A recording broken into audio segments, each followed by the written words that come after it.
हाय बच्चों, वंदे मातरम। आज कक्षा 10 के बच्चों से फिर से मुलाकात। और इस बार हम लोग प्रकाश के अपवर्तन की चर्चा करेंगे। प्रकाश के अपवर्तन कैसे किया जाता है। तो अपवर्तन, प्रकाश का अपवर्तन, जब प्रकाश की किरणें, यह देखिए, परावर्तन जो होता है अपारदर्शी माध्यम पर होता है और अपवर्तन जो होता है यह पारदर्शी माध्यम पर होता है। जब प्रकाश की किरणें एक माध्यम से चलकर दूसरे माध्यम में क्या करती है, प्रवेश करती है। जब प्रकाश की किरणें एक माध्यम से चलकर दूसरे माध्यम में प्रवेश करती है तो वह अपने मार्ग से कुछ विचलित हो जाती है। उसको जाना ऐसे रहता है लेकिन वह क्या होती है, कुछ विचलित हो जाती है तथा अभिलंब की ओर क्या होती है, झुक जाती है।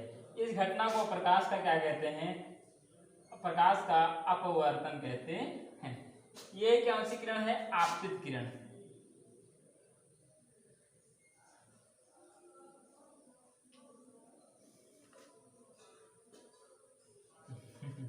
आपतित किरण। और यह कौन सी किरण है, परावर्तित किरण।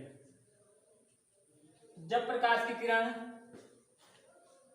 प्रकाश स्रोत से चलकर किसी माध्यम से टकराकर प्रवेश करती है उस माध्यम में, तो प्रकाश किरण अपने मार्ग से कुछ विचलित होकर अभिलंब की ओर झुक जाती है। इस घटना को प्रकाश का अपवर्तन कहते हैं। प्रकाश के अपवर्तन के दो नियम हैं, जैसे प्रकाश के परावर्तन के दो नियम होते हैं। पहला नियम है, नियम कौन कौन सा है, नंबर 1, आपतित किरण कामा लगाकर परावर्तित किरण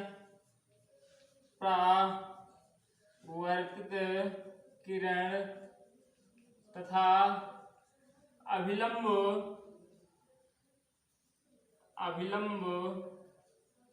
तीनों एक ही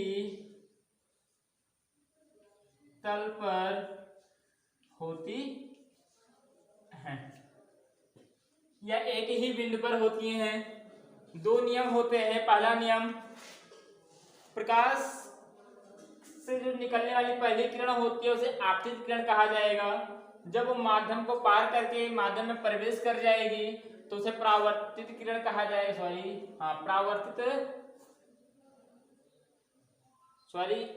परावर्तित ना कहिए, यह अपवर्तित कहा जाएगा। अपवर्तित किरण, ये भी अपवर्तित किरण है। आपतित किरण और अपवर्तित किरण। अपवर्तित किरण वह किरण होगी जो माध्यम को क्या करेगी, पार करेगी। यहां मिस स्टैंडिंग हुई थी। हुआ क्या, जब प्रकाश किरण प्रकाश स्रोत से चलेगी तो उस किरण को आपतित किरण कहा जाएगा। जब वो माध्यम में प्रवेश करेगी उसे अपवर्तित किरण कहा जाएगा। तो आपतित किरण, अपवर्तित किरण तथा अभिलंब तीनों एक ही बिंदु पर होते हैं या एक ही तल पर होते हैं। जैसे हम लोग देख पा रहे हैं, यह अभिलंब है प्यारे बच्चों, और यह आपतित किरण और यह अपवर्तित किरण तीनों एक ही बिंदु पर यहाँ हमें दिखाई दे रहे हैं। एक ही बिंदु पर उनका क्या होता है, संकेंद्रित होती हैं। नंबर 2 क्या होता है, बहुत इंपॉर्टेंट नियम है नंबर 2, आपतित किरण आपतन कोण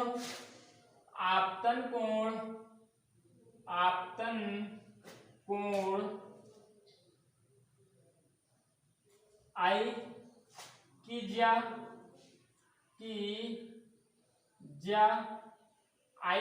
मतलब साइन आई, आपतन कोण आई की ज्या तथा अपवर्तन कोण आर की ज्या आर की जगह मतलब हो जाएगा साइन आई, आपतन कोण आर की जगह, अपवर्तन कोण आर की जगह, आपतन कोण आई की जगह, परस्पर क्या होते हैं, परस्पर समानुपाती होती हैं, समानुपाती होती हैं, आपतन कोण आई की जगह तथा अपवर्तन कोण आर की जगह परस्पर समानुपाती होती हैं। समानुपाती का मतलब यह होता है कि वह अनुक्रमानुपाती होती हैं। तो sine i proportional that sine r, जब ये अनुक्रमानुपाती का चिन्ह समानुपाती का चिन्ह हटेगा तो एक नियतांक माना जाएगा। तो साइन आई बराबर n sine r, sine r हो जाएगा।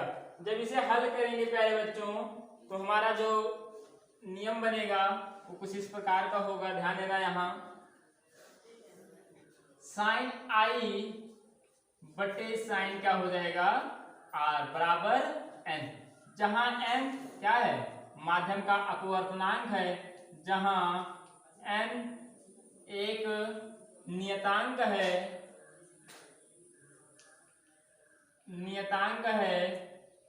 इसे माध्यम का अपवर्तनांक कहते हैं, अपवर्तनांक कहते हैं। n को अपवर्तनांक से प्रदर्शित किया जाता है। धन्यवाद बच्चों, इतना आप लोग तैयार करिएगा। इस बेस पे कल न्यूमेरिकल बताया जाएगा और रिलेशन समाप्त होगा। Thank you.